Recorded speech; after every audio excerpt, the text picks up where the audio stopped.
Okay. ఈరోజు మనం డబ్బు మనిషికి ఎంతవరకు అవసరం చెప్పింది బాగా అర్థమైందిగా. ఇప్పుడు మనం దాని గురించి మాట్లాడుకుందాం. దాంట్లో 4 టైప్ ఆఫ్ మనుషులు ఉంటారనమాట. 4 టైప్ ఆఫ్ దాంట్లో ఫస్ట్ టైప్ మాట్లాడుకుందాం. ఫస్ట్ టైప్ పేదవాడు. పేదవాడు ఏంటిదంటే అతను చూడటం ఇప్పుడు పేదవాడు అంట కదా, పేదవాడు ఉన్నప్పుడు అతని చేయాలనుకుని ఇక్కడ పక్కన డబ్బు ఉన్న వాళ్ళు ఉంటారు చూసిన వాళ్ళు చేస్తుంటారు అనమాట. ఇతను పాయింట్ ఆఫ్ వ్యూ ఏంటంటే ఇక్కడ నుంచి ఇక్కడ వైట్ తర్వాత విషయం ఈ బ్లాక్ నుంచి చూసి ఈ సైడ్ నుంచి చూస్తూ అతను అక్కడి నుంచి పరిగెత్తుకుంటూ వస్తూ ఇక్కడ కూడా దాటలేడు. ఈ సగంలోనే ఉండి దీన్నే చూస్తుంటాడు అన్నమాట. ఏంటిది బ్లాక్ని, ఏంటిది డబ్బు ఉంటే ఏదన్నా చేయొచ్చు అన్న పాయింట్ ఆఫ్ వ్యూ ఇతను ఏంటి ఫస్ట్ పర్సన్ అనమాట. ఫస్ట్ టైప్ ఆఫ్ మనిషి. ఇదే ఊహల్లో ఇతను బతికేస్తాడు. ఇతను కానీ డబ్బు దొరికింది అనుకో, ఇతను ఇప్పుడు డబ్బు ఉన్న వాళ్ళు ఏదైనా చేస్తుంటారు కదా, ఆ టైప్లో ఇతనికి సడన్గా మనీ వచ్చింది అనుకో, ఇతను అదే ప్రపంచం అనుకొని ఉన్నది మొత్తం తగలేసుకుంటే రకం అనమాట. ఇతనికి అంటే ఈ టైప్ మనుషులు ఉంటారు. ఇది 1. ఇప్పుడు పార్ట్ 2 ఇప్పుడు సెకండ్ పర్సన్ గురించి మాట్లాడుకుంటే, ఇప్పుడు డబ్బు ఉన్నోడు ఏంటంటే వాళ్ళ తల్లిదండ్రులు రిచ్ అనమాట. ఇప్పుడు డబ్బులో బతికి పెరిగినోడు గురించి, పుట్టి పెరిగినోడు గురించి మాట్లాడుకుందాం. ఇప్పుడు ఈ పర్సన్ కూడా ఏంది, డబ్బులో పుట్టి పెరిగినోడు ఏంటంటే ఇదే టైప్ ఆఫ్, ఇప్పుడు మనం ఫస్ట్ మాట్లాడుకున్నాం పేదవాడు. ఇప్పుడు ధనవంతుడు కూడా ఇదే టైప్ ఉంటాడు అనమాట. ఏంది, అతను ఫస్ట్ నుంచి డబ్బులు పుట్టి పెరగడం వల్ల ఏంటంటే అతనికి ఏమీ అవసరం లేదనమాట. ఏంటిది ప్రేమలో బంధాలు ఏముండవు అతనికి. అతను అడగని క్షణాలు అతని దగ్గరికి వచ్చేస్తుంది. ఈ తల్లిదండ్రులు అతి ప్రేమ చూపించడం ఒక ఎత్తు అయితే, అతనికి ఏదైతే క్షణాలు అతను అనుకోవడం ఆలస్యం దగ్గర రావటం, అతను అనుకోకపోయినా కూడా అనవసరమైనవన్నీ దగ్గర తెచ్చి ఇటు మొత్తం కావాలనుకునేవన్నీ ఇవ్వటం, ఆ టైప్ నుంచి గారాబం ఒక ఎత్తు అయిపోతాయి. అతనికి డబ్బు అనే వ్యామోహం ఉంటుంది చూసిన, డబ్బు నాకు ఏదన్నా అయిపోద్దని ఈ సైడ్ నుంచి అనుకుంటాడు. ప్రేమల బంధాలు ఎట్టు వైట్ తర్వాత విషయం అతనికి. ఈ దూరం నుంచి చూస్తా ఇతను బ్లాకే కనిపిస్తుంది. కొంచెం పైకి దగ్గరకు వచ్చి పైకి చూస్తే ఇక్కడ వైట్ ఉంటే తర్వాత విషయం. అతను ఏంది బ్లాక్ సైడ్ నుంచే చూస్తుంటాడు. ఇప్పుడు రిచ్లో అదే ఇప్పుడు ఇద్దరు గురించి మాట్లాడుకుంటున్నాం. అదే పూర్లో ఇప్పుడు సెకండ్ టైప్ ఆఫ్ మనిషి గురించి మాట్లాడుకుందాం. రెండో విధంగా ఏంటంటే, ఇప్పుడు మనం ఫస్ట్ చూసింది ఒక కోణం నుంచి చూసాడు. ఇప్పుడు రెండో వ్యక్తి ఏంటిది, ఇప్పుడు రెండో కోణం నుంచి అనమాట. ఇతను ఏంటంటే ఫస్ట్ నుంచి అన్నీ చూస్తాడు. డబ్బు ఉన్నోళ్ళ విధానాలు చూస్తుంటాడు, ఇప్పుడు డబ్బు లేని వాళ్ళ విధానాలు చూస్తుంటాడు. డబ్బు లేకపోయినా జరిగేంటి ఏంటి, డబ్బు ఉన్నా చేసేంటిది ఏంటిది అంటే, డబ్బు ఉన్నోళ్ళు ఎలా ధనవంతులు అయినరు అర్థమైందా. ఇప్పుడు ఇతను ఏంటంటే ఇప్పుడు ఈ టైప్ ఆఫ్ అక్కడి నుంచి వస్తుంటాడు దీన్ని చూస్తాడు. కొంచెం పైకి వచ్చి అక్కడ వైట్ అనేది ఒకటి ఉంటుంది చూసినావా, మనకి కనిపించేదే నిజంగా అది ఏదైనా కొంచెం ముందు పోయి చూస్తే అర్థమైంది. పాత వీడియోలో కూడా నేను దీని గురించి ఒక వీడియో చేసిన, అది మీకు వీలైతే ఇక్కడ స్క్రీన్లో వచ్చేటప్పుడు చూస్తా, ప్లే చేసి చూడండి. ఇది ఏంటిది, మనకి ఈ నుంచి చూసేది నిజం కదా, కొంచెం యువతలకు వచ్చి చూస్తే అప్పుడు నీకు నిజంగా అనిపిస్తుంది బ్లాకా వైటా అని. ఈ టైప్ ఆఫ్ మనిషి ఏంటంటే రెండు చూస్తారు అనమాట. ఇక్కడ బ్లాకే కాదు, ఇక్కడ వైట్ కూడా ఉంటుంది. అంటే రెండింటిని బ్యాలెన్స్ చేయాలి. డబ్బుని ఇది డబ్బు అనుకో బ్లాక్, ఇది వైట్ మనుషులు. నేనంటే బ్లాక్ అంటే బ్లాక్ మనీ గురించి కాదు అంటుంది, మనీ గురించి చెప్తాను. చీకటి వెలుగు, రాత్రి పగలు అని ఎట్లా మనం అనుకుంటామో దాని గురించి, అంటే మంచి చెడులాగా నేను రెండు సంబోధిస్తున్నాను అంట విడివిడిగా చేసి. ఇది మనీ అనుకో, ఇది మనుషులు ప్రేమలు, ఆప్యాయతలు, బంధాలు అనమాట. ఈ రెండింటిని ఎప్పుడైతే బ్యాలెన్స్ చేస్తాడో ఇతను రెండో పర్సన్ బ్యాలెన్స్ చేస్తాడు, అప్పుడు అతని లైఫ్లోకి డబ్బు అనే పదం ఉండదు. అతను ప్రేమలో బంధాలు అన్నిటిని ఈక్వల్గా బ్యాలెన్స్ చేసుకుంటూ వస్తుంటాడు. అప్పుడు ఇతనికి ఏంటంటే డబ్బు ఎంత వచ్చినా దాన్ని ఎలా హ్యాండిల్ చేయాలా అనేది ఇతను పాయింట్ ఆఫ్ వ్యూ ఇతను చూసుకుంటాడు. ఇప్పుడు ఫోర్త్ పర్సన్ గురించి చూసుకుంటే, ఇదే రిచ్ పర్సన్ ఏందా చెప్పినా, అదే రిచ్ పర్సన్. ఇప్పుడు వీళ్ళ తల్లిదండ్రులు అంటే కొంచెం స్టిక్గా ఉండటం కానీ, ఇక్కడి నుంచి చూపించడమే కదా వాళ్ళకి. ఎక్కడి నుంచి డబ్బు ఉన్నదని ఇతను బ్లాక్ చూడటమే కాదు, అతను దగ్గర తీసుకొచ్చి అతను అడిగింది ఎమ్మట ఇవ్వకపోవడం కానీ, తల్లిదండ్రులు కొంచెం అతను స్టిక్గా పెంచడం కానీ, అతను చేసే విధానం కానీ, ఇంకొంచెం ఏంటిదంటే వీళ్ళు చేసే పద్ధతులు కొంచెం వాడు మెచ్యూరిటీ. ఇప్పుడు తల్లిదండ్రులు అంటారు చూసినా, ఇప్పుడు చదువు రాదు వాడికి, ఇంట్రెస్ట్ ఉంటేనే చదువుకోగలుగుతాడు. ఇతను కొంచెం పాయింట్ ఆఫ్ మారటం అనమాట. నేను ఇద్దరు గురించి చెప్తున్నా. ఇప్పుడు లోకంలో కనీసం లక్షల మందిలో చాలామంది థింకింగ్స్ ఇలాగే ఉంటాయి. డిఫరెంట్ ఉన్నవాడు ఇదే మంచోడు చెడ్డవాడు, దాని మించి ఏముండదు. ఆ రెండింటి మధ్య కొట్టాడుకోవటం. ఆ రెండింటి గురించి నేను ఒకడో ఇద్దరనే చెప్తాను. నీకు లక్షల మంది అటు ఉంటారు, లక్షల మంది ఇటు ఉంటారు ఏమంటలేదు, ఒకడో ఇద్దరు. నేను మీకు ఏంటంటే రెండు పార్ట్లుగా డివైడ్ చేసి చెప్తున్నా, చాలా జాగ్రత్తగా అర్థం చేసుకోండి.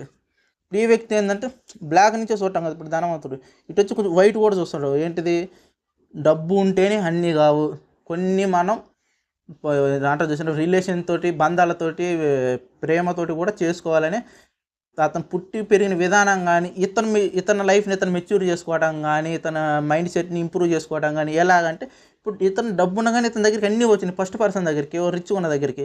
కానీ ఇతను సపోజ్ వాళ్ళ నాన్న బిజినెస్ చేస్తున్నాక ఇతను బిజినెస్లోకి వచ్చిండు, ఇంప్రూవ్ అయినాక ఇతను డబ్బుతోటి ఎన్ని అయిపోతాయి, అందరూ డబ్బులు ఇసిరేస్తుంటే పని కూడా చేయడు కదా సరిగ్గా. దాంతోపాటు ప్రేమ ఆప్యాయతలు కూడా ఉండాలి. ఎలా అంటే అతని దగ్గర పనిచేసేటోళ్ళకి కానీ, ఇంక్రిమెంట్ ఇవ్వడం కానీ, బోనస్లు కానీ, ఇవన్నీ మనం చూసుకుంటాం. నేను జీతాలు ఇస్తున్నా వాళ్ళు ఏమైనా చేస్తారంటే ఎవడేం చేయరు. వాళ్ళకి రిస్క్ దబ్బింది అనుకో, అక్కడ వెళ్ళిపోతారు, నష్టం ఎవడికి నీకే. వాళ్ళు పని చేసేది ఒక ఎత్తు అయితే వాళ్ళ పనికి తగ్గట్టు మనం వాళ్ళకి వాల్యూ కూడా ఇవ్వాలి. ప్రతి మనిషికి ఎవరు తెలిసినోడు చేస్తాడు అలా. నేను డబ్బు ఇస్తున్నా కదా ఏమని చేసి ఫస్ట్ పర్సన్ ఈ టైప్లో ఉంటాడు. సెకండ్ పర్సన్ ఏంటంటే ఈ మనీ అనేది హ్యాండిల్ చేస్తాడు. ఇక్కడ ఇతని దగ్గర పని చేసిన కూడా హ్యాండిల్ చేసుకుంటాడు. బాగా పని చేసుకొని పిలవటం, కొంచెం బోనస్లు ఇవ్వటం,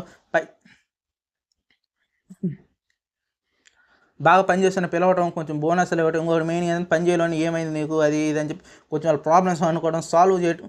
ఇది టైప్ ఆఫ్ సీక్రెట్ అన్నమాట. ఇప్పుడు ఇలా ఇలా ఉండే వాళ్ళు ఏంటంటే పని చేయలేని వాడి చేత కూడా పని చెప్పేస్తుంటారు. మనం ధనవంతులు ఉండరు, గొప్ప గొప్ప ధనవంతుల గురించి మాట్లాడుకుందాం. ఇప్పుడు ఎవరి దగ్గర మీకు తెలుసు, ఇప్పుడు ఇద్దరు ఫేమస్ అంబానీ కానీ వాళ్ళ తమ్ముడు ఎట్లుండే ఆయన ఎట్లుండవు. ఇప్పుడు ఆయన గురించి ఎవరన్నా కానీ నన్ను తల్లిదండ్రులకు ఆస్తి సమానంగానే పనిచేస్తాడు. ఒకటే కిందకి వెళ్ళిపోతాడు, ఒకటే పైకి వస్తాడు. ఏంది అతను బిజినెస్ టెక్నిక్స్ అనమాట. అతను ఆలోచన విధానమే కాదు. ఇప్పుడు అతను సపోజ్ అంబానీ గురించి మాట్లాడుకుందాం. ఆయన సిమ్ లాంచ్ చేసిన విధానం ఎట్లా చూసినవా, అందరికంటే ఈయన తన కస్టమర్సే నాకు నేను ఫస్ట్ అప్పుడు నాకు బాగా జ్ఞాపకం ఉంది.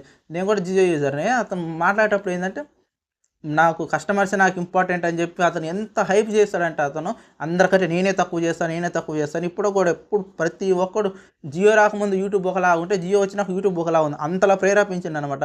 మనం చేసేది వాళ్ళని ప్రేమించిన ఒక ఎత్తు, మన ఆడియన్స్ని మనం ఎలా అట్రాక్ట్ చేసుకోవాలనే పర్సన్ ఉంటాడు చూసిన అతను 2 కోణాలు చూసిన ఇక్కడ బ్లాక్ వైట్ ఈ రెండింటిని ఎప్పుడైతే హ్యాండిల్ చేసుకుంటే ఇప్పుడు జియో అంటే చెప్పాల్సిన అవసరం లేదు. ఎంతమంది వాడతారో జియో. ఇప్పుడు జియో రాకముందు జియో తర్వాత యూట్యూబ్ అన్న ప్రశ్న ఉంది తెలుసా, అంత విపరీతంగా యూట్యూబ్ మారిపోయింది. అదే టైప్లో అంటున్నా నేను. మనిషికి డబ్బు ఎంతవరకు అవసరం అనే దానికి ఎవ్వడు దేనికి సమాధానం చెప్పలేడు. నా ఒపీనియన్ ఏంటంటే డబ్బు అనేది నీ లైఫ్లో ఎంత అంటే నేనే చెప్తా. డబ్బు ఎంతవరకు వస్తుంది అంతవరకు వస్తుంది, ఎంతవరకు పోతుంది అంతవరకు వద్దని హ్యాండిల్ చేసుకునే విధానం, దాన్ని ఎంచుకునే విధానం కానీ అన్న పెరిగిండు తమ్ముడు తక్కువైండు, తమ్ముడు పెరిగిండు అన్న తక్కువైండు అని ఏం లేదు. నీలో టాలెంట్ నువ్వే అనమాట. నువ్వు ఎంతవరకు సంపాదిస్తే అంతవరకు సంపాదిస్తూనే ఉంటావు. దానికి కొలతలు ఉండవు. నువ్వు ఎంతవరకు ఖర్చు పెడితే అది పోతూనే ఉంటాయి, దానికి హద్దులు ఉండవు. అలాగనే డబ్బు అనేది నీ లైఫ్లో నీ లైఫ్ అయిందనుకో, ఇంత డబ్బు సంపాదించు, నీకు ఏ ప్రాబ్లం లేదు. కానీ ఈ బ్లాక్ వైట్ ఏదంటే చూసినావు రెండింటిని సమానం ఏంటిది, డబ్బుని, ఫ్యామిలీని, రిలేషన్స్ అన్నిటిని. ఎప్పుడైతే నువ్వు డబ్బుకి ఒక మెట్టిస్తుంటావో ఇక్కడ నువ్వు రిలేషన్స్ కానీ నీ వర్కర్స్ కానీ నువ్వు బాగా చూసుకోలేకపోయినావు, ఆటోమేటిక్గా నేను డబ్బు డౌన్ చేస్తుంటే ఇంకో డౌన్ అయిపోయి ఇట్నే పోతుంటావు. నువ్వు ఎప్పుడైతే 2 సమానంగా హ్యాండిల్ చేస్తుంటావు ఆటోమేటిక్గా నీ లైఫ్ కూడా గ్రోత్ అవుతుంటుంది. డబ్బుకి మనిషికి సంబంధం లేదు. నాకు తెలిసినంత వరకు అయితే ఒకప్పుడు విషయం చెప్తాను. అప్పుడు ఎట్లా ఉండేదంటే నేను చిన్నప్పుడు, ఎందుకంటే అప్పుడు చాలా రోజుల క్రితం నేను చదువుకున్నప్పుడు ఏంటంటే నా బుక్స్లలో కూడా ఉండేది ఏంటిది, ఇప్పుడు మనీ రాకముందు ఒకప్పుడు ఇప్పుడు సపోజ్ మనం ఎగ్జాంపుల్ 2 మాట్లాడుకుందాం, పప్పు గురించి బియ్యం గురించి. ఇప్పుడు బియ్యము ఒక గ్లాస్ ఇచ్చారనుకో, అదే గ్లాసు పప్పు అనమాట. కందిపప్పు గురించి మాట్లాడుకుందాం. మనం ఎంత అయితే ఇస్తామో అదే కొలత కందిపప్పు. అంటే ఇట్లా ఎక్స్చేంజ్ చేసుకుంటారు అనమాట. ఒకరు ఉప్పు ఇచ్చారనుకో, ఒకరు చక్కెర, ఉప్పు ఒక గ్లాస్ ఇస్తే చక్కెర ఒక గ్లాసు, ఇట్లా ధాన్యం పంచుకుంటారనమాట. నువ్వెంత ఇస్తే నేను ఎంత, డబ్బు లేని కాలంలో. అదే అప్పుడు అలా జరిగింది. కానీ నా ఒపీనియన్ ఏంటి, డబ్బు రావటం నేను మంచిది అంటున్నా. ఇప్పుడు డబ్బు వచ్చి నాకేమైంది చూసినవా, ఇప్పుడు సపోజ్ మనం బియ్యం మాట్లాడుకుందాం. బియ్యం ఎంత కేజీ, 60 రూపాయలకి బియ్యం కేజీ నార్మల్గా ఈరోజు సగటు రేటు. అదే గురించి మాట్లాడుకుంటే కందిపప్పు ఈరోజు వచ్చి 120 రూపాయలు. అదే ఇప్పుడు చూడు కేజీ కందిపప్పు, కేజీ బియ్యం. కానీ ఇక్కడ వాల్యూ తగ్గిపోయింది చూసిన. ఒకప్పుడు బియ్యము కందిపప్పు 2 ఒకటే రేట్ అనమాట. ఒకటే కొలతలు తీసుకోరు. ఇప్పుడు ఏంది 2 ఇప్పుడు మనీ రావడం వల్ల ఏంటంటే దేని లెవెల్ దానికి వచ్చేసింది. ఇప్పుడు కందిపప్పు కొంటే బియ్యం ఎక్కడ దాని లెవెల్ దానికి. ఇప్పుడు 1 కేజీ కందిపప్పు అమ్మిన 2 కేజీలు బియ్యం కొనుక్కోవచ్చు. అట్నే డబ్బు ఉన్నందువల్ల మనుషులకి ఏంటంటే మనుషులు వాల్యూ పెరుగుద్ది అనమాట. నేను ఎట్లా అంటున్నా అంటే ఇప్పుడు డబ్బు లేనప్పుడు ఏంటంటే డిగ్రీ చదివినోడు ఒకటే, 10th చదివినోడు ఒకటే, ఇద్దరు ఒకటే లెవెల్లో ఉండేటోడు. డబ్బు లేనప్పుడు మనుషులు పంచుకోవడం కానీ ఏదైనా చేయడం కానీ. డబ్బు రావడం వల్ల అంటే డిగ్రీ చదివినోడు స్థానం అక్కడే, 10th చదివినోడు స్థానం ఇక్కడ. ఎందుకంటే ఎవరి స్థానం వాళ్ళకు ఉంటుంది, ఎవరి మైండ్ సెట్ వాళ్ళకు ఉంటుంది. స్థానం అనేది వాళ్ళ చదువులను బట్టి కానీ, వాళ్ళ తెలివిని బట్టి కానీ, ఏదన్నా కానీ వాళ్ళు చేసే విధానాన్ని బట్టి కానీ ఉంటుంది. అది ప్రతి మనిషికి హక్కు అనమాట, జన్మ హక్కు. ప్రతి చదివినోడు అక్కడే, చదవనోడు ఎక్కడే, వాడికి అదే ఉద్యోగం, వీడికి అదే ఉద్యోగం అని కాదు. వాళ్ళ చదువులను బట్టి, వాళ్ళ ఆలోచన మెచ్యూరిటీని బట్టి ప్రతి ఒక్కరు స్థానం క్రియేట్ చేయబడింది. ఆ స్థానం ప్రతి ఒక్కరికి ఉండాలి. నేను డబ్బు వల్ల అది క్రియేట్ అయింది నేను అనుకుంటున్నా. అది ఉండాలంతే. సంపాదించాలనుకున్నాడు సంపాదిస్తాడు, సంపాదించలేడు. అలాగని ఒక కోట్లు సంపాదిస్తానని చెప్పి నువ్వు డబ్బును తిట్టుకున్నావు అనుకో, నీకు ఉపయోగం లేదు. మన దేశంలో డబ్బు ఉన్నడు వల్ల మనకేంటి ఉపయోగం అనుకుంటున్నావు. నువ్వు అతను వేలు కాదు, లక్షలు కోట్లు సంపాదించు, ట్యాక్సులు కడతాడు. నీకు అర్థం కావట్లేదు ఎంత ట్యాక్సులు కడతారు తెలుసా వాళ్ళు. 100 రూపాయలు కానీ సంపాదిస్తే 18 రూపాయలు కానీ 20 రూపాయలు కానీ ఇట్లా మనకి ఎంత ట్యాక్స్ కట్టిన. క్యాషువల్గా చెప్తున్నా, మొత్తం రియల్గా చెప్పడం ఎందుకని. ఇంత ట్యాక్సులు వాళ్ళు మనకు కడతారు. కానీ అన్ని కోట్లు సంపాదిస్తారు, మనకి ఎన్ని కోట్లు ట్యాక్సులు కడతారు తెలుసా. ఆ ట్యాక్సీలే మనకి పథకాల రూపంలో రావడం కానీ, పేదవాళ్ళకి రోడ్లు వేయడం కానీ, మనకు అది ఇది అని చెప్పి ఇవ్వటం కానీ అన్నీ జరుగుతున్నాయి. ఒకడి మీద నువ్వు అసూయపడే కాడికి నీది నువ్వు చేసుకో. నేను చెప్పడం ఏంటంటే డబ్బు ప్రతి మనిషికి అవసరమే. డబ్బుకి హవదలు ఉండవు అబ్బా. ఎంతవరకు ఉండాలంటే ఒకడు అంటాడు నాకు ఒక ₹1,00,00,000 ఉంటే చాలు, నేను అటు చేసి ఇటు చేసి ఒక ఇల్లు కట్టుకుంటా హ్యాపీగా ఉంటాను. నువ్వు ఇల్లు కట్టుకున్నా మళ్ళీ తర్వాత డబ్బుతో ఏం చేస్తావు? చెప్తున్నా, ఇప్పుడు నువ్వు ₹1,00,00,000 తీసుకుని ఒక ఇల్లు కట్టుకుంటే హ్యాపీగా ఇంట్లో ఉంటావు. తర్వాత నీకు మనీ అవసరమైతే 2 ఫ్లోర్లు వేసుకుంటే వాడు కిరాయికి ఇస్తావు, దాంట్లో ఉంటా అంటావు. కిరాయి నెలకు 10,000 అంటావు. ఈరోజు సిటీలో చూసుకుంటే కిరాయి 10,000 నీకు వస్తుంటే సడన్గా నీకు బాగుండదు. అప్పుడు నువ్వేం చేస్తావు? డబ్బు అనేది ప్రతి ఒక్కడికి ప్రతి జీవితంలో అవసరమే. అది ఎంతవరకు అవసరం నువ్వు నీ దమ్మున్నంత వరకు నువ్వు సంపాదించినంత వరకు నీకు డబ్బు ప్రతి విషయంలో నీకు డబ్బు అవసరమే. సడన్గా నువ్వు నాకు ఇంత వచ్చింది ఇంత చాలని కాదు. సంపాదించుకోవాలనే విషయం ఏంటంటే వాళ్ళ వాళ్ళ మైండ్ సెట్ వాళ్ళది. అలాగే వాళ్ళు చేయలేరు కాబట్టి వాళ్ళు పక్కన పెట్టి నువ్వు సంపాదిస్తున్నావు కదా. నేను నీ గురించి అంటున్నా, నువ్వు సంపాదిస్తున్నప్పుడు నీ మైండ్ సెట్ ఉన్నప్పుడు నువ్వు సంపాదించగలిగినప్పుడు సంపాదించాలి. అయితే నాకు ఎంత ఉంటే చాలు. సినిమాల మాటలు చూసి ఎవరు మోసపోకండి. ఎందుకంటే సినిమా అనేది అది ఒక రంగుల ప్రపంచం. దాని గురించి ఎవరు అది ఇదని కాదు, నాకు ఇది ఉంటే చాలు అది ఉంటే చాలు. సడన్గా నీకు ఈ రోజుకి కొన్ని ట్రీట్మెంట్లు ఉంటాయి అన్నమాట. కోట్లు పెట్టినా కూడా జరగని ట్రీట్మెంట్లు ఉంటాయి ఇంత అని చెప్పి, అర్థమైందా? అదే నీ లైఫ్లో నీకు రేపు వచ్చింది, నాకు నువ్వేం చేస్తావు? నాకు 10,000 ఉంటే చాలు, నేను హ్యాపీగా ఈరోజు ఉంటా, నాకు 2 ఫ్లోర్లు ఉంటే చాలు, 1 ఫ్లోర్ కిరాయికి ఇచ్చుకుంటా, వచ్చిన డబ్బుతో నేను హ్యాపీగా బతుకుతా కాదు. నీ దగ్గర శక్తి ఉన్నంత వరకు నువ్వు సంపాదిస్తూనే ఉండాలి. నువ్వు చచ్చిపోయేదాకా నువ్వు సంపాదిస్తున్నావు. నీ దగ్గర శక్తి ఎన్ని రోజులు ఉంటుందో నువ్వు అయితే ఎన్ని రోజులు బతకగలుగుతావు. అన్ని రోజులు డబ్బు అనేది ప్రతి మనిషికి అవసరమే. ప్రతిది నువ్వు కూడబెట్టినంత వరకు నీకు డబ్బు కావాలా ఎంతైనా సంపాదించి డబ్బు అవసరమే. అవసరం లేదంటే ఏముండదు. నేను అదే చెప్తున్నా నీకు. ఈ మనిషికి ఒక మిడిల్ ఏజ్ అని కాదు, ఇంత పోయి కావాలా అనేది కాదు. డబ్బు ఎంతైతే సంపాదిస్తారో ప్రతి మనిషికి ఎంత అవసరమైతే అంత కావాలి. నువ్వు రెండింటిని బ్యాలెన్స్ చేసినప్పుడు, ఇవన్నీ లెవెల్ చేసుకున్నప్పుడు నీకు ఒక అవధన ఉంటుంది చూసిన, ఒక మెట్టి గీసుకొని నేను ఎక్కడ ఉంటా ఇదే సర్కిల్ అంటారు, బావిలో కప్పలాగా బతకడం కాదు. నీ జీవితం అనేది ఉంటుంది చూసినా, నువ్వు ఎంతవరకు పోగలుగుతావు అంతవరకు పోవాలా. నువ్వు ఎంతవరకు సంపాదిస్తావు అంతవరకు సంపాదిస్తా. కానీ అన్నింటినీ లెవెల్ చేసుకో. ఫ్యామిలీని, డబ్బుని, మనీని, రిలేషన్ని, అన్నింటినీ, ఫ్రెండ్షిప్ని ప్రతిదాన్ని లెవెల్ చేసుకో. డబ్బు రాగానే నీకు పొగర పెరిగిపోయింది అనుకో, నువ్వు దానికి ఇంకేనికి పనికిరావు.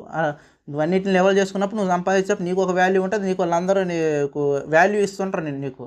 అప్పుడే నువ్వేంటో నీకు తెలుస్తుంటుంది. నేను చెప్పింది అర్థమైంది కదా. నేను ఈ వీడియోలో చెప్పడం ఏంటంటే డబ్బు అనేది ప్రతి మనిషికి అవసరం. ఎంతవరకు అవసరం అనేది దానికి టాపిక్ అనేది కూడా చెప్పలేడు. అది ఒక మ్యాటరే కాదు. ఎంతవరకు సంపాదించగలిగితే అంతవరకు అవసరం. అది నీ టాలెంట్ని బట్టి ఉంటుంది. ఈరోజు నా టాలెంట్ నాకు ఈరోజు జీతం ఇంత అయితే, రేపు నీ టాలెంట్ నీకు జీతం ఇంత. అది నీకు నాకు మనిషిని బట్టి ఉంటుంది. అది ఎంతవరకు అవసరం అంటే వాడు సంపాదించే విధానాన్ని బట్టి. ఈరోజు నువ్వు 100 సంపాదించి రేపు 200 సంపాదిస్తూ నీ విధానాన్ని బట్టి నీకు వర్తిస్తుంది అనమాట. అంతేగాని ఈరోజు ఒక 1,00,000 ఉంటే చాలు, 1,00,00,000 ఉంటే చాలు, 10 కోట్లు ఉంటే చాలు అనే మ్యాటర్ కాదు. ఇక్కడ డబ్బుకి మనిషికి సంబంధం లేదు. ఎంతవరకు అవసరం అనేదానికి అది అస్సలు మ్యాటరే కాదు. నువ్వు ఎంతవరకు సంపాదిస్తే అంతవరకు అవసరం. అది అర్థమైందిగా. ఈరోజు నేను చెప్పడం, ఈ వీడియోలో చెప్పడం ఏంటంటే మెయిన్ టాపిక్ ఇది అనమాట. ప్రతి ఒక్కడు సొల్లు చెప్తుంటాడు డబ్బు గురించి. ఏం చేసుకుంటాడు? డబ్బు సంపాదించి ఏం చేసుకుంటారు? కట్టుకొని పోతా గిట్టుకొని పోతుంటారు అనే కాదు. దీనిలో టాలెంట్ ఉన్నప్పుడు నువ్వు ఏదైనా చేయగలవు. నువ్వు ఎంత సంపాదిస్తావు అంత సంపాదించాలి. అప్పుడే నేను అందరూ గుర్తిస్తారు. ఇది ఒక్కటి గుర్తుపెట్టుకోండి. నువ్వు ప్రతి ఒక్కడు మాటలు కాదు, సరేనా? సో ఈరోజు ఈ వీడియోకి ఇంత మాత్రమే. మళ్ళీ మీ ముందు ఒక మంచి వీడియో తర్వాత, అంతవరకు బాయ్.